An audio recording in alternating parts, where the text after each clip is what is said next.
Olá, alunos do nosso SESEC Afonso Arinos.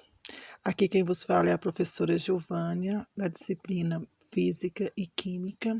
Neste momento eu estarei explanando para vocês o conteúdo da nossa quinta semana, que está baseado em Física.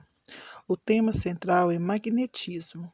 Dentro de magnetismo, a gente vai estar abordando o que é ímã, polos magnéticos e também campo magnético de um ímã dentro do magnetismo. Pelo que vocês podem estar observando, a gente já inicia com a imagem de quê? De uma bússola, não é isso? E sempre as agulhas magnéticas da bússola, se vocês observarem, elas vão tender para o polo norte e sul do nosso planeta Terra. O que é magnetismo? Bom, pelo que vocês podem estar observando nesse slide, a gente temos um modelo, uma imagem de uma pedra lá embaixo, de uma rocha. Essa aí é a famosa pedra magnetita, que é a do ímã natural. Então, o magnetismo é um ramo da ciência que estuda os materiais magnéticos, que possui a capacidade de atrair ou repelir outros materiais. Quando a gente fala de atrair, a gente fala que para trazer, de juntar, de aproximar. E quando a gente fala de repelir, a gente está falando que ela se afasta, elas não se encostam, ela acaba se repelindo cada vez mais. Na região da magnésia, pedras com essa propriedade chamada magnetita. Então, essa pedra aí é a atual ímã, exemplo de ímã que nós temos naturais, que é o ímã encontrado na crosta terrestre, que é a famosa pedra magnetita que nós temos.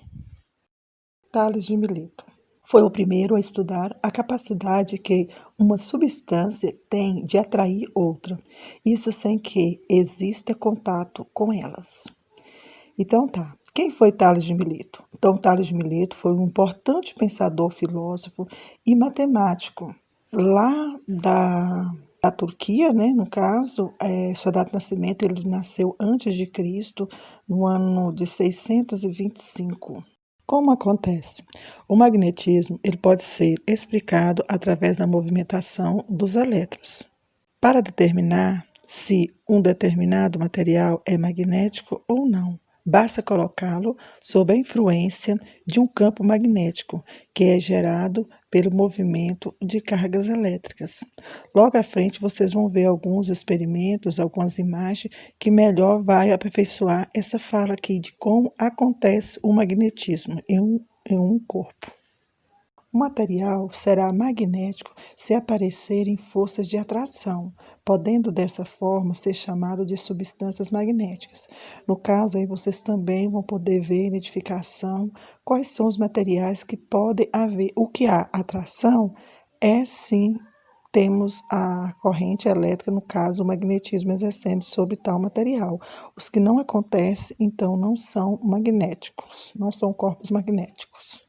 Nesta imagem, vocês estão vendo aí do lado, logo na localização do lado esquerdo, nós temos um pêndulo, onde nós temos uma agulha magnética, que nós temos o polo norte e o polo sul exercido na agulha. No que vocês observam aí, a gente temos os ímãs. Quando eles se atraem, se vocês observarem, nós temos os dois polos, que no caso é o polo norte e o polo sul, aonde o vermelho é identificado como polo norte e os que está de azul é o polo sul.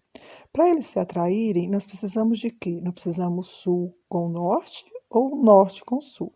E para eles se repelirem? Para eles se repelem quando é sul e sul ou norte e norte. Então, isso quer dizer o quê? Polos iguais se repelem, polos diferentes se atraem. Aí nós temos a identificação dos polos, como polo magnético, né, norte e o polo magnético sul. Só que ambos os dois pertencentes ao mesmo ímã. Então, o polo magnético, eles estão no mesmo ímã, só que lá há uma separabilidade deles. Uma parte se torna polo norte e a outra sul. Logo aí na frente, a gente já está vendo que não existe monopolos. O que isso quer dizer? Que quando quebramos o ímã, as partes restantes também terão polo norte e sul. Isso quer dizer o quê? Que eles não se separam. Por menor que seja o ímã, ele sempre vai ter norte e sul, os seus polos. Logo aí na frente você está vendo, né? Se nós continuarmos quebrando ele vai continuar ficando o quê? Menor e sempre com aquela mesma regrinha, norte e sul de um ímã. Ele é inseparável os polos, por menor que sejam eles. Aí vocês verem ímãs elementares. O que são ímãs elementares, né? Então, no caso, ímãs elementares são chamados de músculo de um ímã. Portanto, o que chamamos de minúsculo de um ímã é, na verdade, um ímã elementar. Então, a palavra elementares vem de quê? Vem de algo que fica minúsculo, que fica pequenininho, mas mesmo ele bem pequeno, continua tendo os dois polos. Sempre há um lado que ele se atrai e o outro lado que eles se repelem. Sempre lembrando, polos iguais se repelem, polos diferentes se atraem. Então, no caso, por minúsculo que ele seja, sempre haverá atração e repulsão dentro de um ímã. Substâncias magnéticas. O que são substância magnética? Então, substância magnética que permitem que os ímãs elementares sejam orientados. Sejam orientados o quê? Sejam atraídos. Nesse caso aí, nós temos 3 exemplos deles, que é o ferro, o níquel e o aço. Isso quer dizer o quê? Que eles há uma força de atração muito forte sobre o ímã. E o ímã neles, nesse caso, né? Lógico que há mais substâncias, só que essas aí são algumas que nós citamos. Aí tem também as substâncias não magnéticas. Quais são essas substâncias não magnéticas? São aquelas que não permitem a orientação dos seus ímãs elementares, no caso alumínio, a madeira e plástico. Temos mais, aí só são 3 exemplos que eu citei para vocês. Isso quer dizer o quê, gente? Que esses materiais aí não há atração. Se você aproximar o ímã de um alumínio, com certeza ele não vai atrair, ele vai continuar um corpo neutro. A madeira também, o plástico e vários outros, tem vários outros elementos que também não há atração magnética, enquanto tem alguns que são bons para atrair, outros não. Eles não repelem, mas também não atraem. Ele fica como corpo neutro. Campo magnético. Pelo que vocês observam aí na figura, a gente temos um ímã, né? Que é onde ele está simbolizando lá o polo norte e o sul do ímã. E nós temos algumas linhas aí de indicação, com alguns vetorizinhos, né? Se soltando. Então, vamos lá. Modificação no espaço provocado pela presença de um ímã. Então, isso quer dizer o quê? O campo magnético, quando há uma presença de algum ímã, né? Ele acaba fazendo essas linhas aí de direção. Nesse caso aí, é quando há a presença de alguma substância magnética. Então, o ímã, às vezes, ele não atrai de uma vez. Ah, eu tenho umas limanhas ali, ela vai de uma vez, vai atrair, vai todo ficar no ímã. Não, elas acabam criando aí, ó, essa modificação no espaço aí, criando essas linhas aí. O campo magnético diminui quanto maior for a distância do ímã em relação ao espaço. Mas na frente vocês vão ver um pouquinho como que fica, o que que quer dizer isso daí, a questão do espaço, tá?